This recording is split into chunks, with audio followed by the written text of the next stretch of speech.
G'day, Damon here for Automotive Superstore. If you're shopping for a CarPlay or Android Auto head unit and you want the entry-level price point, these 6 units here are the 6 most affordable ones that we have for sale. I'm going to compare them all and I'll tell you which ones suit which type of buyers. Hopefully one of them is for you.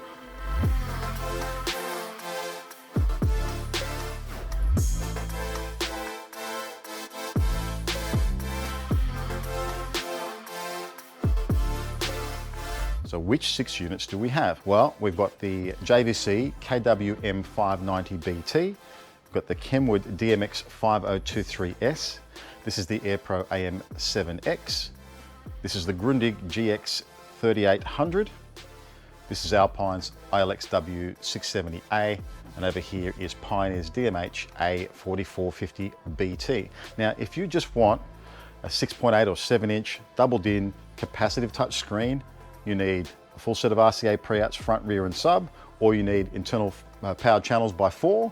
The good news is all of these units will do exactly that basic task. They'll do it basically the same because the CarPlay and Android Auto functionality of all these units is identical because that's how those systems work. And so once you're in that screen, that's where you kind of tend to stay and just adjust volume.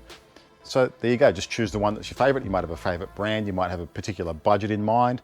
All of these are under 650 RRP, some are as low as $499 like the AM7X here from Aerpro. But might be just as simple as that. No need to watch the rest of the review, go and grab one. Now, if you value more features than that, there are differences between these. There's subtle differences, or sometimes they're big differences, but they're in the performance of the signal processing, which I value really highly. The signal processing is the area where you can make an average system sound good, or even a good system sound great. And there's a variance in the processing capability of all of these units. Then there are the extra features, single or dual camera input, single or dual USB, things like wireless CarPlay and Android Auto or screen mirroring. Not all of these units have all of these features. And so let's dive in and have a look at which ones have which specific features to help you choose which one you're after.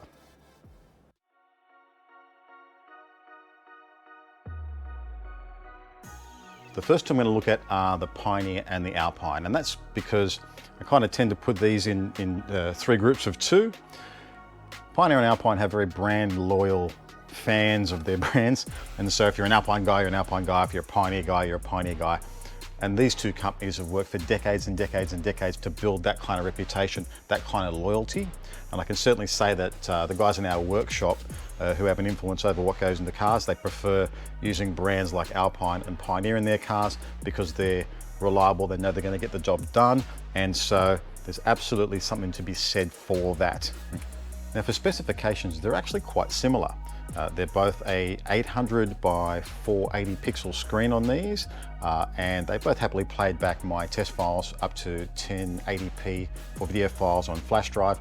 They also played back my high resolution audio files, interestingly, up to 24-bit and 96 kilohertz, which was really nice.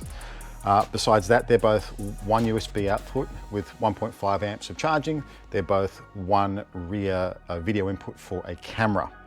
They also each have a choice of 5 colors to match to the illumination in your dashboard. Now, as we go down through other specifications where they start to diverge a bit, so for the RCA pre-outs on the Alpine, it's 4 volts RMS. For the Pioneer, it's only 2. Internal amplifier power, so this one here is 22 watts RMS by 4.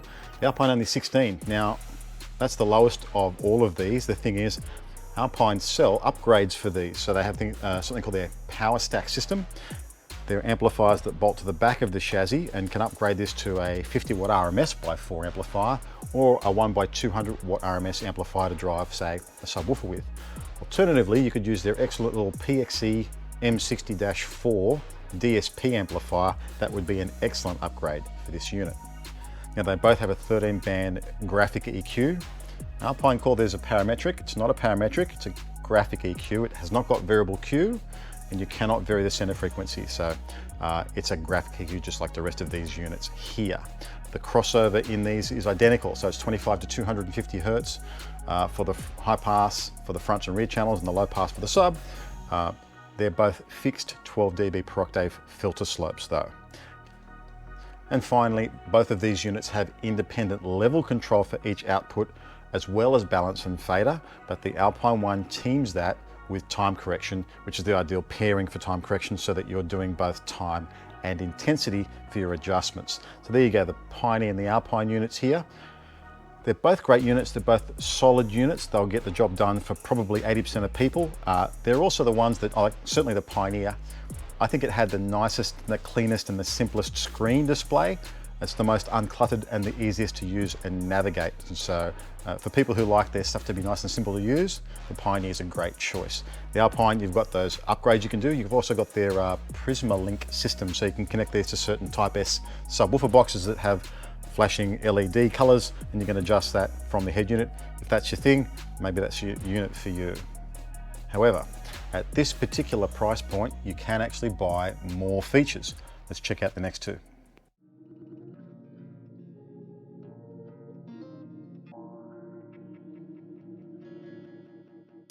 Next up, let's talk about the Kenwood and JVC pairing. And they really are a pairing because they look very, very similar. They're actually kind of mostly the same inside each of these because Kenwood and JVC are now the same company. They both have the L-type chassis. That means that the part that protrudes back is at the bottom of the din. The top has a cage that can be removed to make it easy to fit in certain vehicles that it's difficult, like certain Mazdas and certain Toyotas.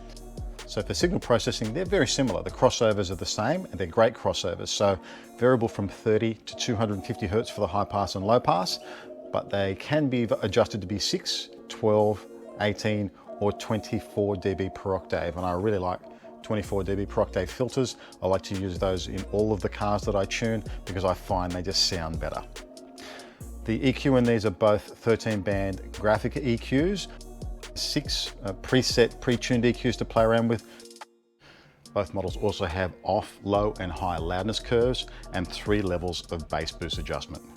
So they have the same amplifier chip inside these. It's 22 watts RMS by 4 for each one. The RCA pre-outs, 2.5 volts for the Kenwood, 2 volts for the JVC, but I bet if I put them on an oscilloscope and tested, they'd probably be the same. Now the Kenwood only has white illumination on the keys on the side here. The JVC, there's over 150,000 different colors you can tune for that. And so you'll get something to match any kind of car interior on the JVC. The thing is, both of these units can do screen mirroring for iPhones and for Android smartphones. The Kenwood actually has the 1024 by 600 pixel screen, whereas the JVC only has the 800 by 480. Now it sounds significant, but really at this pixel density, even 1080p videos looked kind of identical on both. I couldn't really tell a great difference in resolution between the two. And the menu systems look just kind of the same as well anyway. So really, maybe that's not something to make or break your decision by with these two units, especially when, for example, the JVC has dual phone Bluetooth, the Kenwood has single, and if you're a tradesperson, that's a really critical feature. Other differences are the USB on this one is 2.1 amps of charging, where this one's 1.5. 2.1 is the highest of all these units here, and so if you've got things like tablets or phones that you need charged and charged quickly, that may be of great benefit to you.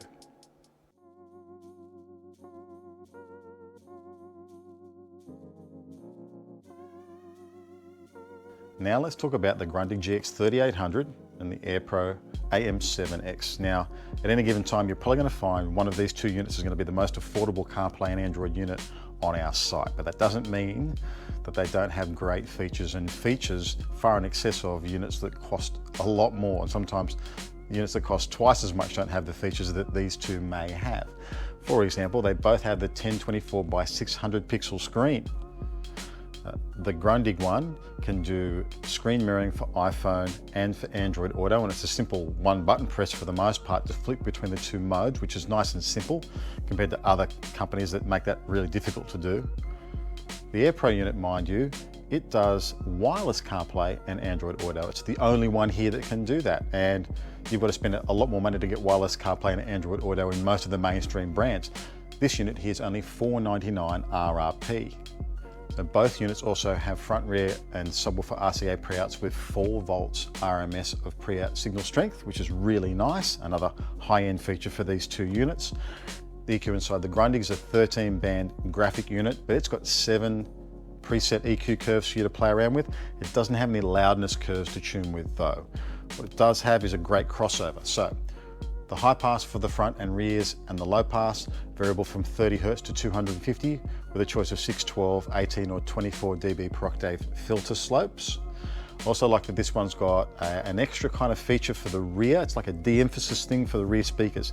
You can set a low pass filter for the rear speakers at a nice shallow 6 dB or 12 dB per octave slope. They call that a rear subwoofer system, so you could run the rear speakers in your car as a woofer, for example, to enhance bass, or you could just use that to de-emphasize the rear speakers to put more focus of the soundstage on the front. That's a really nice feature inside the Grundig unit. Now the Aerpro unit has an amazing crossover. So it's fully variable for all channels from 20 Hz all the way up to 640 Hz. And you can apply a low or high pass filter to all the channels, including the subwoofer channel. What that really means is if you wanted to do a sort of semi-active system where you had, say, a small mid-range and tweeter off channels 1 and 2 and a mid-bass driver off channels 3 and 4, you could use crossovers in that to suit that kind of system. So that's a really great setup in that, and also available at 6, 12, 18 and 24 dB per octave of filter slope. The EQ in the Aerpro is a bit of a funny one. It's listed as an 8-band graphic EQ. The specs say it's got a really wide band width all the way up to 14 or 15,000 Hertz down to 30. But in reality, when I opened this up and had a look at it, it only went up to 4,000 Hertz, which means there's no treble adjustment for the EQ at all. And I think Aerpro should have a look at that and maybe try and fix that for a future release. And finally, both of these units do have time correction, though the Aerpro doesn't have independent channel level control, which is kind of critical for time correction. The Grundig does, because it uses the same system as the Kenwood and JVC, because they have those systems as well. So there we have it. These two here, bargain basement prices, but really they've got fantastic features, and the Grundig in particular to me is one that's really hard to go past. I'm going to put up a chart here, fairly comprehensive. By all means, press pause and go through. It allows you to have a look at all of the features and specs of all of these units. And what I've done is the features and specs I think that are important, or that unit is the strongest in its category, I've put them in red. And so you can look at your own specific requirements and look at this chart, and it'll help you decide what the ideal head unit is for you. So let's summarize that. If you're just after a basic head unit, you want reliability, you want nice, easy menus to work with, you don't have elaborate plans for it other than front speakers, rear speakers, and maybe a subwoofer, then really the Pioneer and the Alpine are a fantastic choice for you. On the other end of the scale, if you really do want all the bells and whistles you can get and you're on the tightest possible budget, then the Aerpro, and I think in particular the Grundig, are fantastic value that really can't be beaten. You get a whole lot for a little bit of money. In between those two, I actually find the Kenwood and the JVC are a nice compromise between the bells and whistles and the name brand that you're after. So there you go.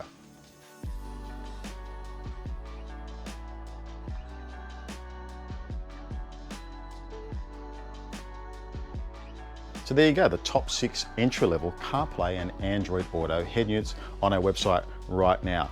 Remember though, we're always putting stuff like this on sale, and so at any given time you might find one of these units that you thought, I can't quite afford that one. It might be affordable for you right now, and so that might also sway your decision. So have a look at the prevailing retail prices and sale prices right now. That'll help you make a better judgment again. So you'll find a link to all these down below to click through and grab one for yourself. While you're down there, like and subscribe and maybe leave a comment, and I'll see you next time.